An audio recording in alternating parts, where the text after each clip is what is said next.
Miten aamut lypsykarjan parissa alkavat?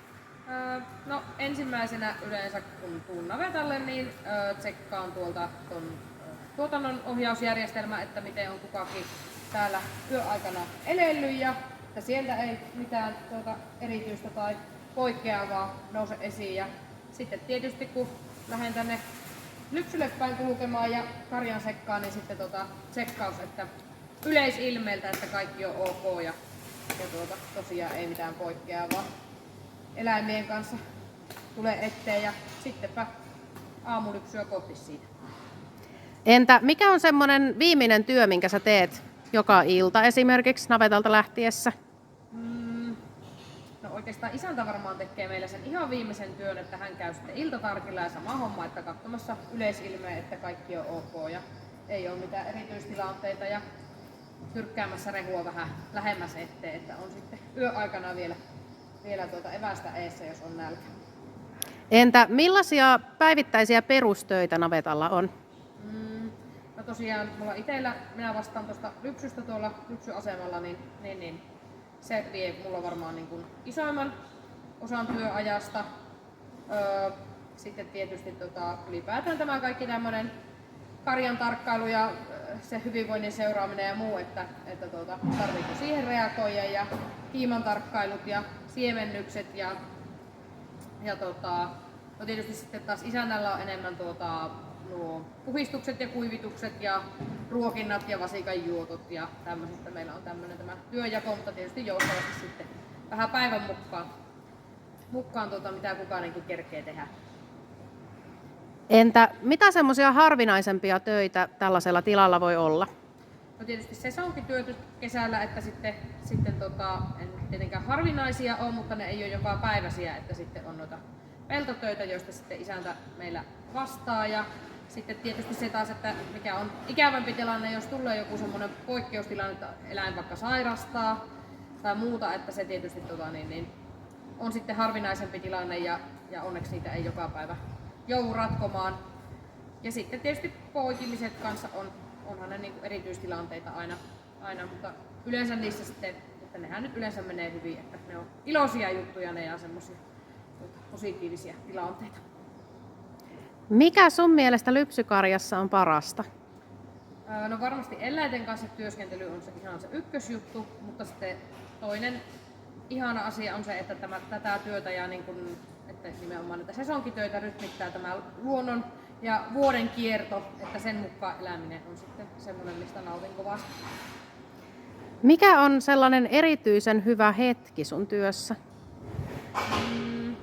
No niitä on vähän erilaisia. Ehkä semmoinen joka päivä vastaan tuleva hyvä hetki työssä on se, kun eläimet on lypsetty ja ne on aika rauhallisia ja tyytyväisiä ja niille on saatu eväät eteen ja ne vähän mutustelee tuossa ruokintapöydän ääressä tai sitten ovat mutustelleet ja menneet sitten märehtimään tuonne parteen mahkuukselle, niin se on semmoinen äärettömän hyvä hetki, kun näkee, että kaikki on hyvin ja just niin kuin pitää olla ja eläimet on tyytyväisiä. Sitten toisaalta taas voi olla nimenomaan sesonkitöihin liittyviä hyviä hetkiä, että kun on ehkä sitä kiire- ja stressiaikaa, mutta kun sen yli on päästy, niin vaikka semmoinen hetki, että ollaan porukalla saatu sitten säilörehu siilo vaikka peitettyä ja se yleensä on fyysisesti aika semmoinen raskas prosessi, mutta sitten kun se on saatu tehtyä ja tietää, että on eläimille taas vuoden sitten hyvää laadukasta rehua syödä, niin se on semmoinen todella hyvä hetki. Ja sitten toisaalta taas voi olla myös semmoisiakin hyviä hetkiä, jotka liittyy niihin ikäviin ja yllättäviin tilanteisiin, että on vaikka se joku vaikka vaikea poikiminen ja siinä joudut avustamaan paljon ja laittamaan itsekin likkoon kyynärvarsia myöten, että se homma saadaan oikastua ja sitten kun sen saa onnistumaan ja vasikka ja emä voi hyvin, niin ne on kans toisaalta, vaikka se on väsyttävä hetki, niin kuitenkin todella hyvä hetki. Miten sä oot päätynyt tälle alalle? No minä olen itse opiskellut ihan eri alalle, mutta olen niin kuin maataloustaustana, että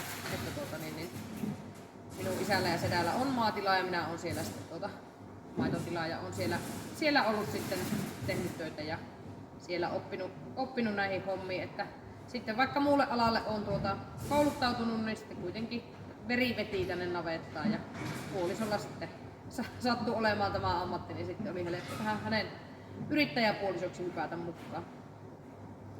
Mitä ala lypsykarjan parissa tarjoaa tekijälle? No varmasti semmoisen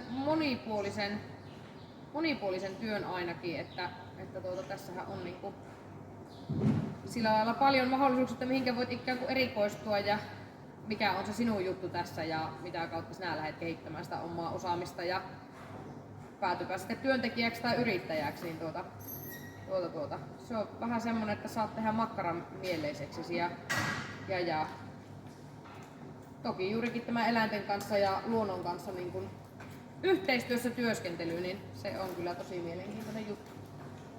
Millaisia osaajia tämä ala tarvitsee tulevaisuudessa? No niin kuin jo tuossa edellissäkin sanoin, niin tarvitaan sekä niitä työntekijöitä, jotka tulee palkkatöihin tiloille, ja toisaalta myös niitä yrittäjiä sitten, jotka ottaa sitten vetovastuun aikanaan tilasta, että saadaan sukupolvenvaihdokset tehtyä. Ja semmoisia tekijöitä tarvitaan, joita oikeasti tämä ala kiinnostaa, koska tämä on nimenomaan fyysisesti ja joskus henkisestikin raskas, niin sitä jaksaa, kun oikeasti tästä työstä tykkää ja tähän työhön on niin kuin vetoa. Ja sitä vetoa kuunnella, ei kuitenkaan kannata pelätä niitä raskaitakaan hetkiä ja aikoja, että nimenomaan jos tämä kiinnostaa, niin niistä kyllä selviää sillä aidolla innostuksella tätä alaa kohtaan.